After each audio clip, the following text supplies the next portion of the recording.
Hello everybody, welcome back to my channel. If you are new here, my name is Lisa and I'm so glad to have you here today. As some of you may know, I'm a teacher and one of the best parts of being a teacher is I get 3 months off for summer. I get June, July and August-ish off.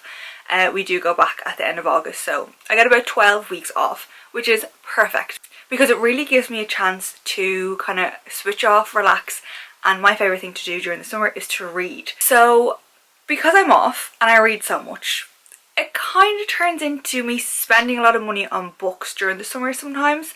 Now I do use Kindle Unlimited and I do use Spotify for audiobooks, but I'm a physical book girly at heart, first of all, and second of all, there's nothing better than buying books. And I do also believe that buying books is a hobby in itself. So for the majority of June I was reading books I already owned. I was using Kindle Unlimited. I was trying to finish series I'd started, and then I decided I needed a bit of a refresh. So for the past 2 weeks I have been buying books.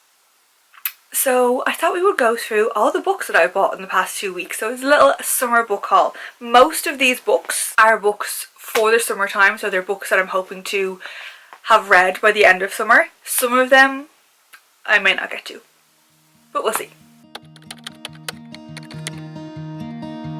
So we have a total of 1, 2, 3, 4, 5, 6, 7. We have a total of 7 books here, which obviously I watch hauls here on YouTube of books sometimes and people are hauling like 40 books at a time.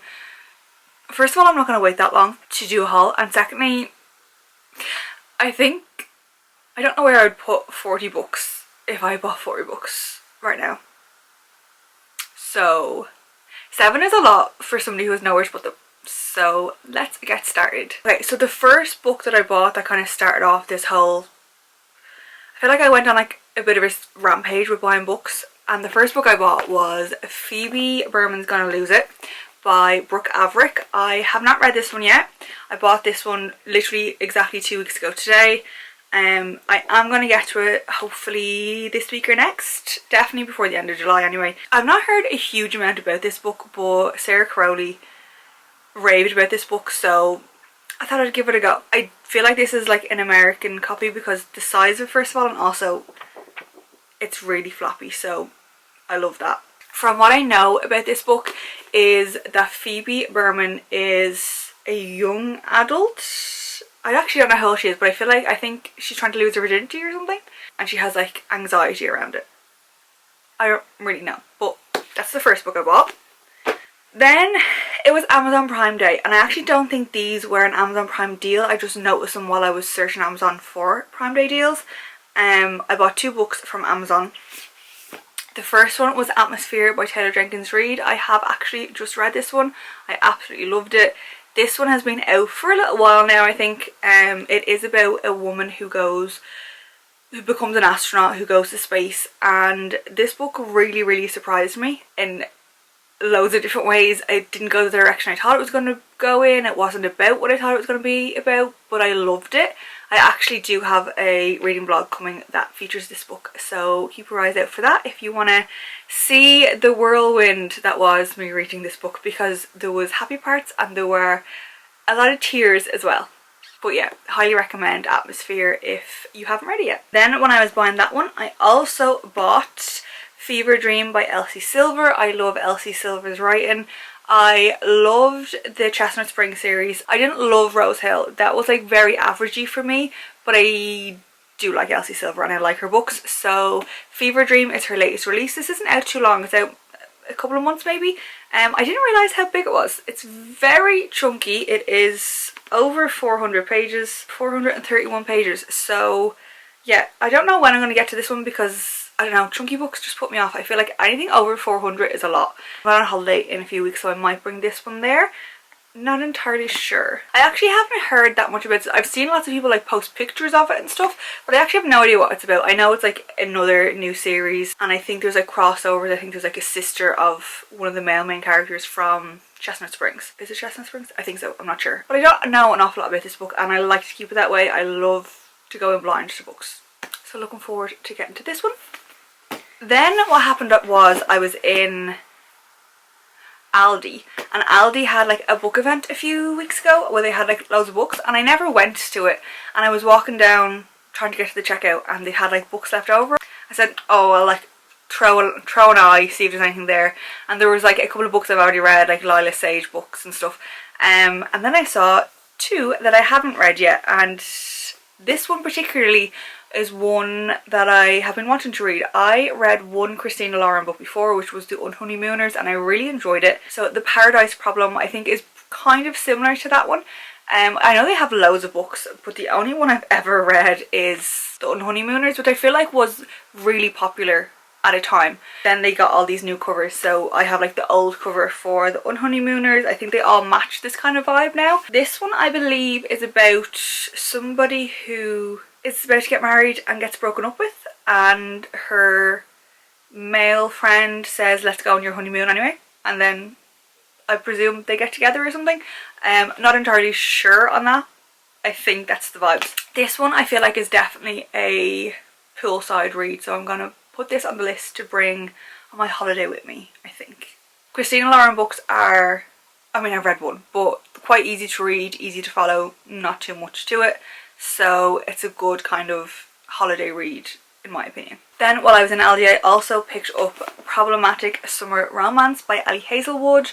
The only Ali Hazelwood book I've actually ever read is The Love Hypothesis, and I didn't love that, I have to say. I think I liked it, but it didn't make me want to read more Ali Hazelwood. And then she did like a whole like trilogy of like women in STEM kind of thing, and it didn't interest me. And then I just never got into, I think it was like Bride came out and I wasn't into that, and Checkmate I would potentially read, but I don't know anything about chess, so I don't know if I'd be lost. But this one, I have no idea what it's about, but it seems like more rom-com-y. Just literally judged it by its cover. Problematic Summer Romance, it just seems like a vibe. I don't know. Oh, age gap. Okay. Yeah, honestly I have no idea what happens here. I can tell by the 3 lines on the back of the book that I read that it's obviously some sort of an age gap romance.